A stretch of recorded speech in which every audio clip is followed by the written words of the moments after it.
I'd like to ask the three candidates, which character in a Shakespearean play best describes their character and why? Thank God we finally get to the nitty-gritty here. This is where, lovely listener, you get to separate the wheat from the chaff. Which Shakespearean character do you most resemble? Let's go for Ken first.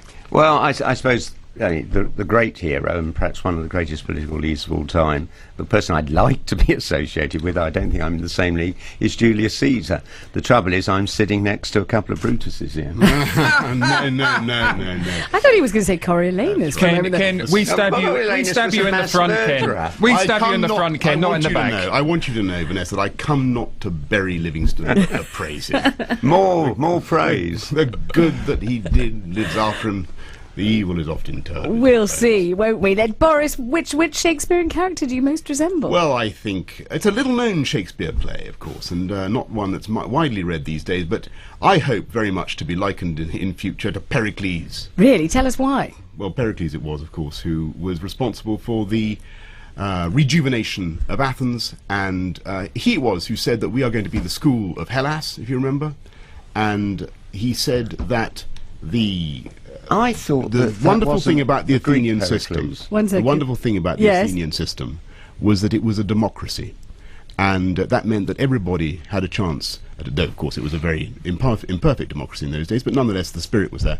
Everybody had the chance to vote and to decide the future of the polity, as they do on May the 1st, and that's why I hope Londoners, in a Periclean way, will vote for change for the better. Okay, David, I'm going to require some kind of thesis from you at the end of this about whether you approve of their choice or not. But let me go to Brian next. Brian, which Shakespeare character do you most resemble? To be perfectly honest with you, God, I thought for one terrible moment you were going to say Hamlet, which would have been awful. Not Hamlet, surely.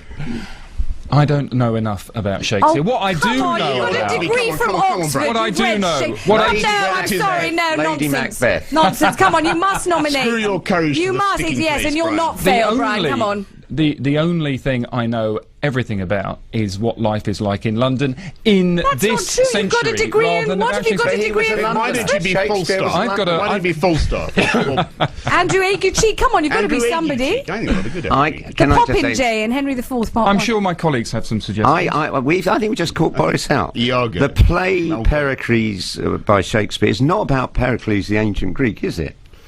I think Pericles the Greek is great. Pericles the first Greek mayor ever. I don't want to disappoint the mayor. He's actually completely right. Withdraw from the race. Pericles in shame. Pericles. The Pericles in question is, of course, Pericles, Prince of What's Tyre. better, to say you don't know anything about it, or make a complete I don't believe you don't know anything about it. Let's ask David and Fidji. David, what do you think of the choice there? Well, I think if Shakespeare was alive today, possibly he could make another great play for all these actors. As a Londoner, he'd be registered to vote. Do you think they... Well, I wonder, don't you? Thank you, David, very much for the question.